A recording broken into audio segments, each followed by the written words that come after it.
17 दिसंबर को मध्य प्रदेश विधानसभा का एक विशेष सत्र बुलाया गया।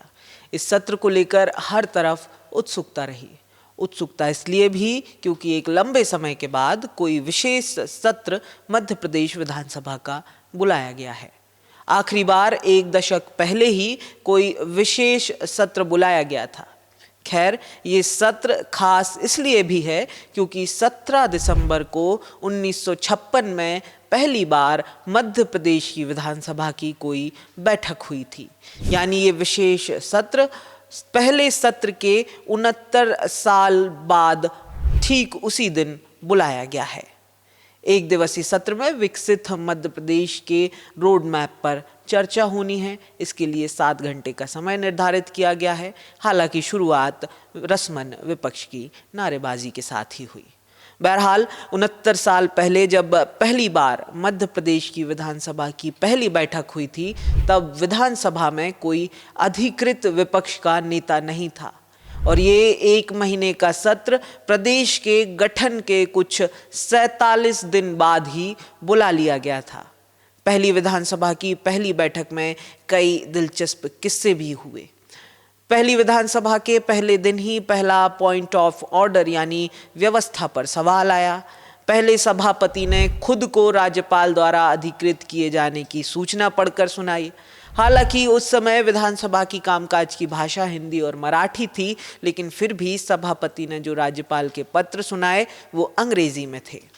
वरिष्ठ पत्रकार और माखनलाल चतुर्वेदी विश्वविद्यालय के पूर्व कुलपति दीपक तिवारी अपनी किताब राजनीतिनामा के पहले भाग में इस दिन को लेकर विस्तृत रूप से लिखते हैं कि 1 नवंबर को प्रदेश बनने के 47 दिन बाद 17 दिसंबर 1956 को विधानसभा का पहला अधिवेशन बुलाया गया।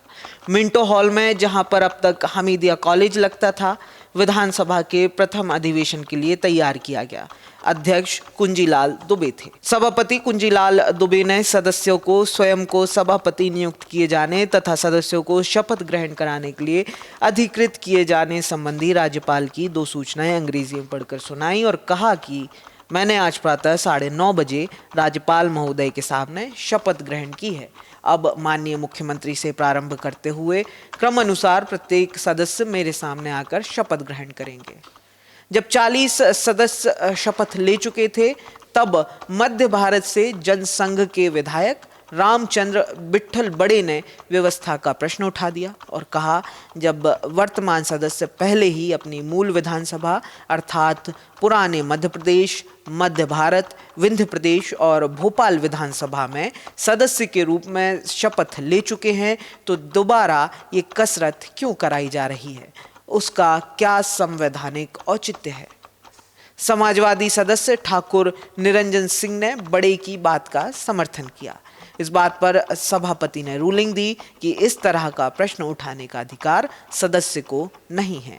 इस तरह पहली विधानसभा शुरू हुई। आगे दीपक तिवारी अपनी किताब में लिखते हैं कि पहली विधानसभा से लेकर तीसरी विधानसभा तक मान्यता प्राप्त विरोधी दल नहीं था।